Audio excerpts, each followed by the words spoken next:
Selamat sore, perkenalkan nama saya Bimantara Putra, kelas 12 IPA 4, nomor absen 9. Oke, pada sore ini saya akan melakukan presentasi yaitu tentang bab perkembangan iptek di bidang transportasi. Oke, di bidang transportasi itu ada transportasi darat dan saya ulangi, ada transportasi darat, ada transportasi laut, dan ada transportasi udara. Sarana transportasi darat meliputi jalan raya, kereta api, sungai, danau, dan penyeberangan atau feri.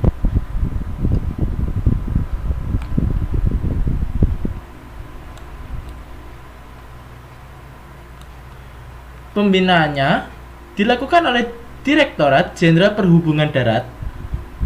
Kualitas jalan raya ditingkatkan, juga dibangun jalan bebas hambatan atau jalan tol, jalan layang, pembangunan sistem rel ganda, pembangunan jembatan, dan masih banyak lagi. Oke, untuk yang pertama yaitu pembangunan jalan raya. Dalam bidang perhubungan darat, pemerintah telah mengarahkan pembangunan transportasi pada upaya rehabilitasi dan pemeliharaan jalan raya yang telah ada. Pembangunan jalan raya yang baru dilakukan untuk membuka daerah-daerah terpencil atau terisolasi guna menghubungkan ke pusat-pusat industri di berbagai daerah di seluruh wilayah Indonesia, terutama di kota-kota besar banyak dibangun industri dan perkantoran. 2. Pembangunan jembatan. Jembatan juga dibangun seperti jembatan Membrano di Irian Jaya dan jembatan Barito di Kalimantan. Di Jakarta misalnya, untuk mengatasi meningkatnya tuntutan transportasi yang cepat, atau untuk mengatasi kemacetan telah dibangun jembatan layang. Dan untuk di Jakarta itu dibangun lagi yaitu jalan layang di atas tol ya. Dan di Bali ada juga jembatan tol di atas laut.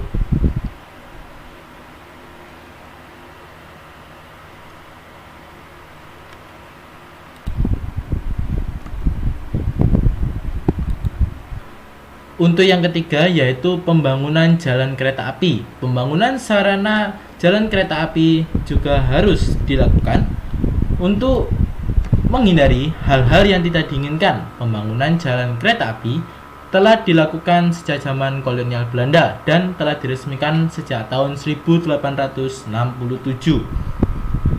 Untuk perusahaan kereta api yang pertama kali dibangun yaitu perusahaan kereta api milik Belanda, yaitu perusahaan kereta api pemerintah milik Belanda yang bernama SS atau Staatspoorwegen yang membangun jalan dengan rute pertama yaitu Surabaya, Malang hingga Pasuruan.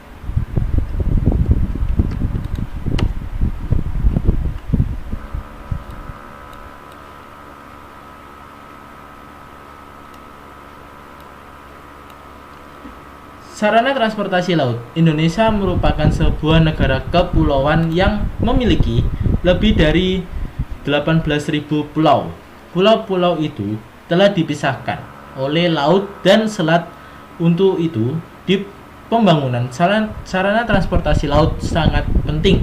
Mengapa? Bukti penting bahwa bangsa Indonesia telah sejak zaman dahulu menggunakan kapal-kapal sebagai sarana transportasi laut dapat dilihat pada relief-relief Candi Borobudur. Teknologi pembuatan kapal di Indonesia telah mengalami perkembangan pesat setelah mendapat pengaruh asing. Contoh, PT Pelni, PT PAL Indonesia tahun 1823, kemudian tahun 1981 diubah menjadi perusahaan umum. Kemudian Tahun 1981 diubah menjadi perseroan yang dipimpin oleh Prof. Dirjen B.J. Habibie. Transportasi laut di Indonesia memegang peran penting. Transportasi laut dibedakan menjadi 4. Yang pertama, pelayaran lokal menghubungkan dua tempat yang berdekatan. Contohnya dari Surabaya ke Madura. Pelayaran perintis melayani angkutan di daerah terpencil. Contohnya dari Banten ke Pulau Seribu kalau nggak salah ya. Pelayaran Nusantara dilakukan antar pulau dan antar daerah di Indonesia. Contohnya dari Banyuwangi ke Bali, dari Pulau Jawa hingga ke Pulau Bali.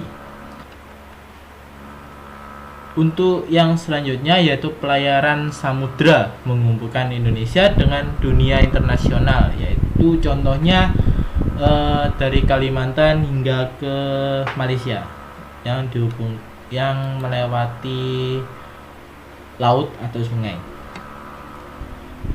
Untuk yang berikutnya yaitu sarana transportasi udara.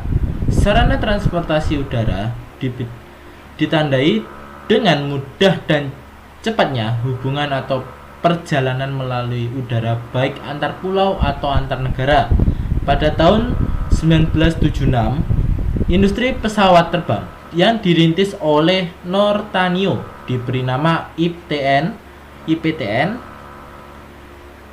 Terus untuk pada zaman Habibie diubah N menjadi Nusantara. IPTN berhasil memproduksi pesawat jenis C212 dan CN235. Faktor yang menyebabkan berkembangnya perusahaan penerbangan yaitu 1. Kondisi geografis Indonesia, 2. Perkembangan bisnis antar kota jalan darat belum memadai. Dengan transportasi udara ini kita dapat memotong waktu dari Surabaya hingga ke Jakarta hanya dengan 1 jam atau 2 jam saja. Untuk faktor lainnya juga, karena kondisi geografis Indonesia itu menguntungkan untuk perjalanan dari luar negeri ke Indonesia juga. Oke, mungkin sekian dari saya untuk penyampaian PPT pada sore hari ini. Terima kasih yang telah menonton. Semoga bermanfaat ilmunya ya. Oke.